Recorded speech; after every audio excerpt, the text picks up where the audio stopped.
Are you in the mood to get a little bit raw? Because I am. And I love to surprise myself, so I'm going to open differently than I thought I would because something is telling me to do it, and that something is a whisper. How many of you know what your whispers are? That inner voice, that guidance system. Call it what you will, but it is infinitely wise, and it is there to protect us. And this is what I will be talking about today. But the raw part that is coming up for me is that 8 years ago on the TEDx stage in Texas, in the Houston area, a dear friend of mine and I were on stage back to back. And his name was Bob Donnell. And Bob passed away Christmas Eve. And I want you to know, Bob, that I miss you and that I am honored to be back on a TEDx stage. And I feel you with me. This room is a blessed place. I'm honored to be here. I want to ask you a question. The question is, have you ever wondered why things look like they look? Why they are like they are, or possibly even the flip side of that conversational pancake, which is why they're not what you wish they were? And I have an answer for that. After a lot of years of research, I would say that in the vast majority of instances, the reason for that is nothing more than the good old-fashioned word expectancy. Expectancy. What is your expectancy? Not your hope, not your wish, not your want. What is your current expectancy? What are you expecting with your life? And we're going to go down deep into this rabbit hole. But what are you expecting right now? I'm going to demonstrate low-level expectancy. Imagine if when I had been introduced, I walked in like this.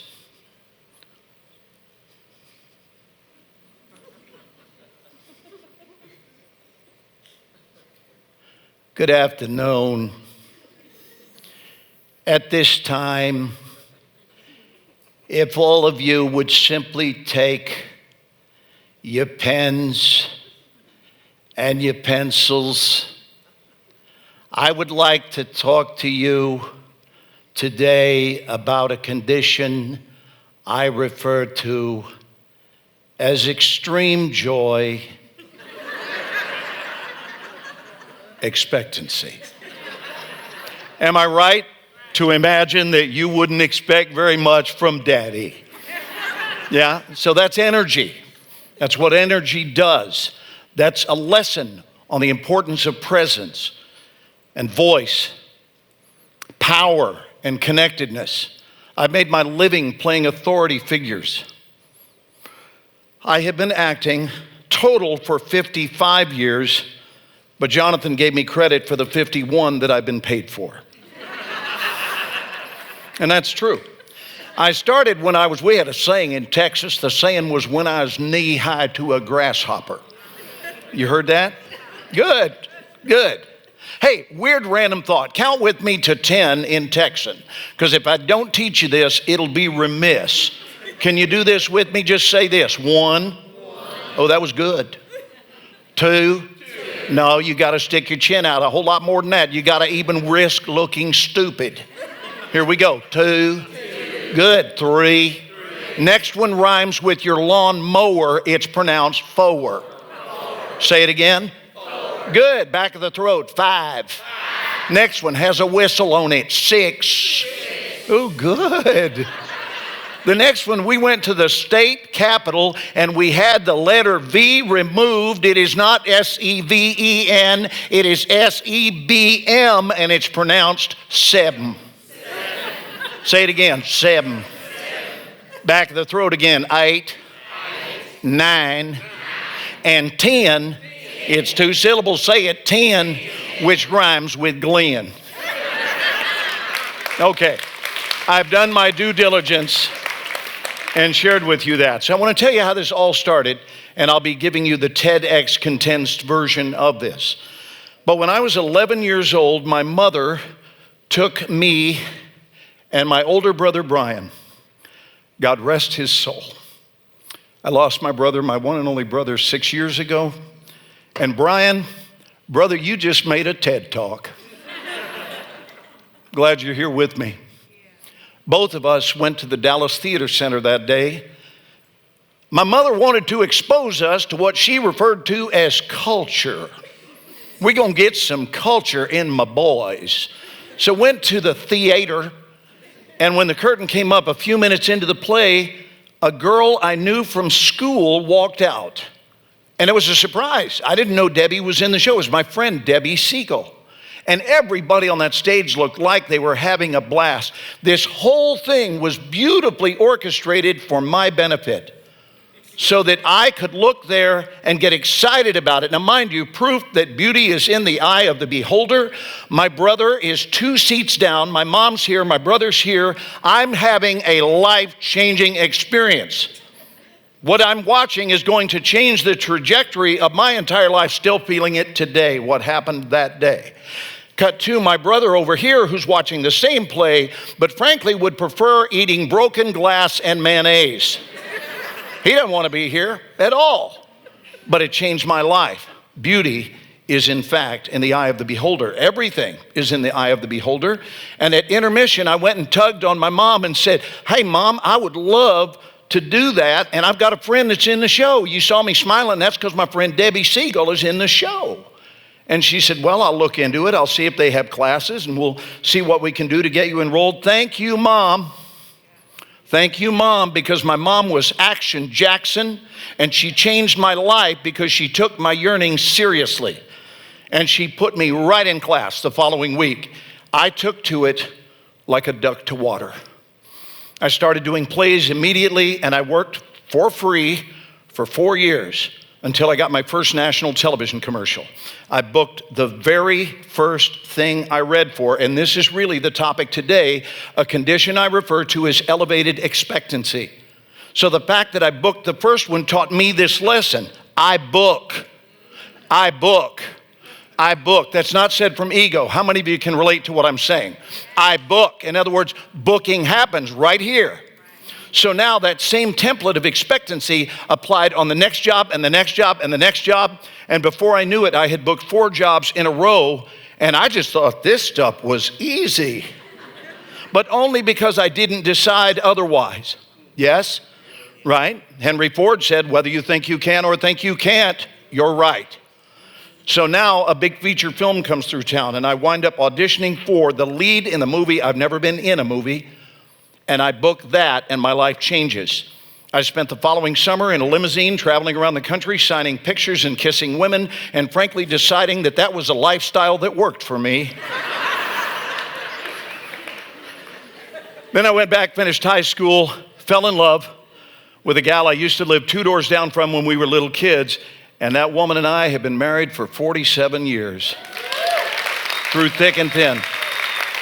That's another TED Talk, if you hear me on stage talking about my wife and what a blessing we have had, but I've got to move on. So now I am poised for greatness on the West Coast, and I am an eager beaver, and I'm ready to head out. And my buddies were saying this, and this is all about mindset. My buddies were saying, "Hey, brother, I think it's great that you're going to head out there to Hollywood and pursue a career." I said, "No, I'm headed there to have one." Do you hear it? Tell me you hear the difference between pursue and have. Watch this. When's the last time, and I already know the answer, but when is the last time you picked up the telephone, told someone, "Hey, I'm free tomorrow night, would you like to pursue dinner?"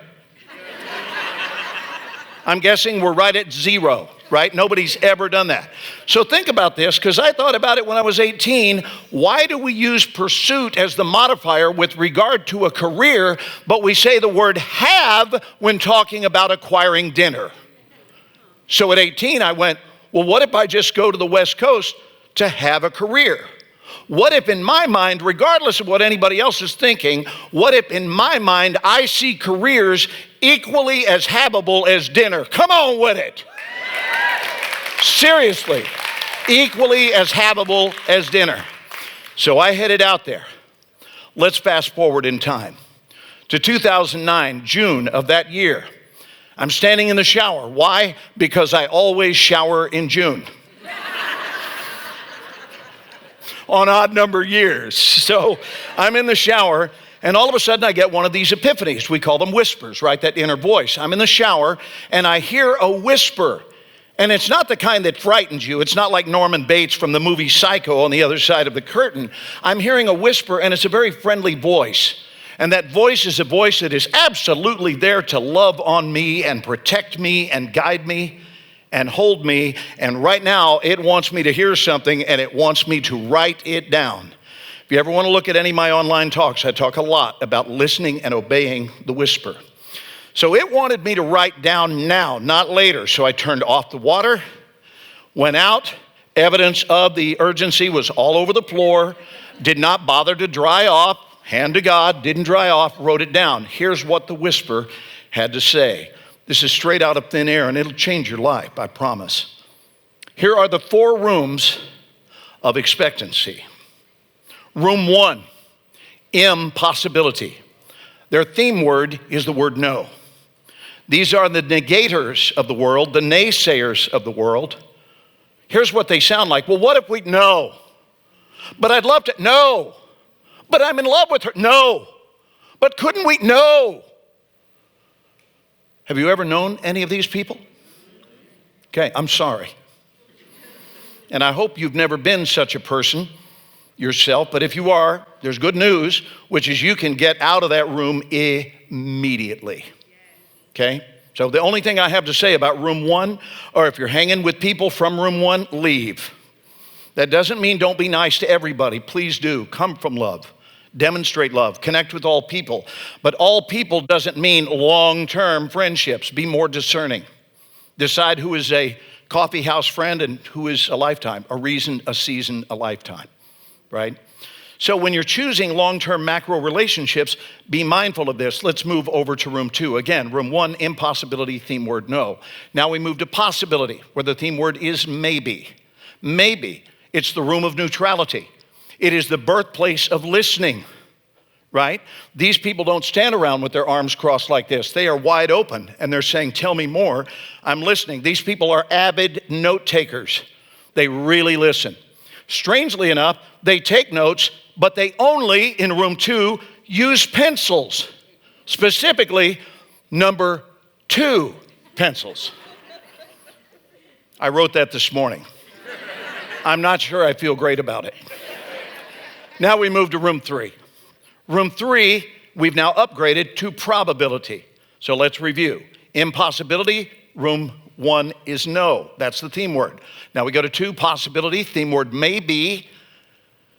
Now we're in room 3.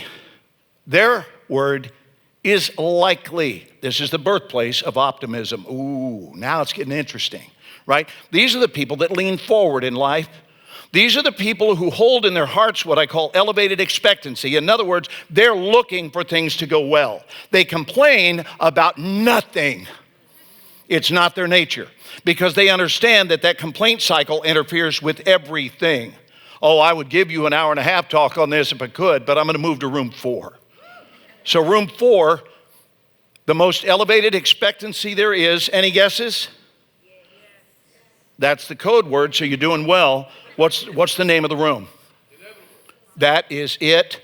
Bingo. Give him a hand. That's awesome, right? So let's track it. So it goes impossibility, possibility, probability, and now inevitability, meaning there is no other way. There's no other thought allowed. Please say this after me, only because it will help you. So here's one of my favorite phrases. Say this: things work out for me. Say it one more time with a little gusto. Things work out for me. Because here's the reality. They do, and they're working out right now. And nobody ever said it was going to be easy.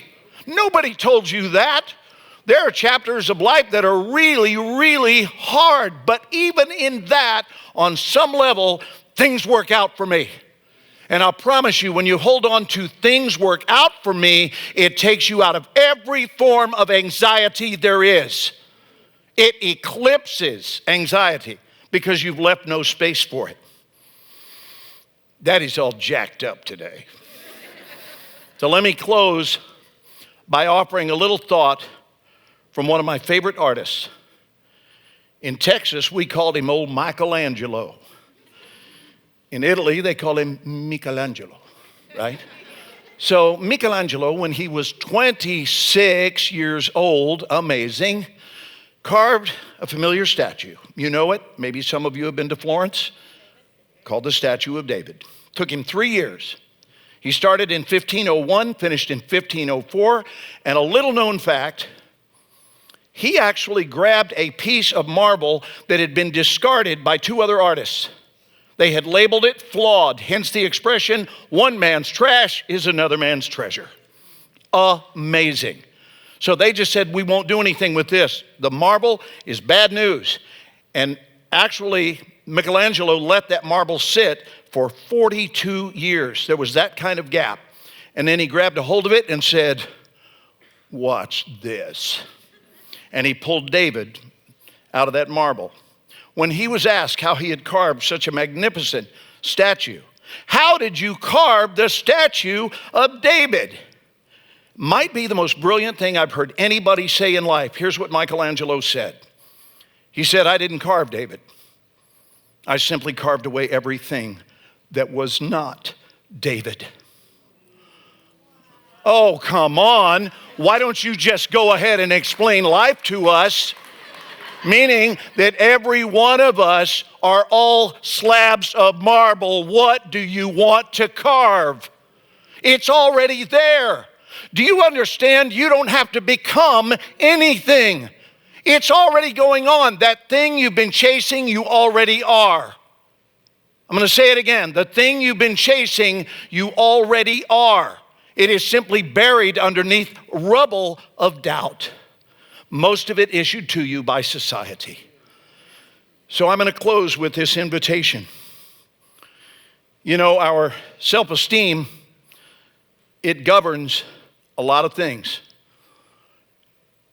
But mostly it governs our expectancy. And our expectancy governs our reality. So let me ask you this. Who have you been waiting your whole life to be? Because I'm here to tell you, you don't have to become him or her. All you have to do is unveil it by slowly but surely chipping away at everything that isn't that. What will be left over is the finest version of you this world will ever see. God bless.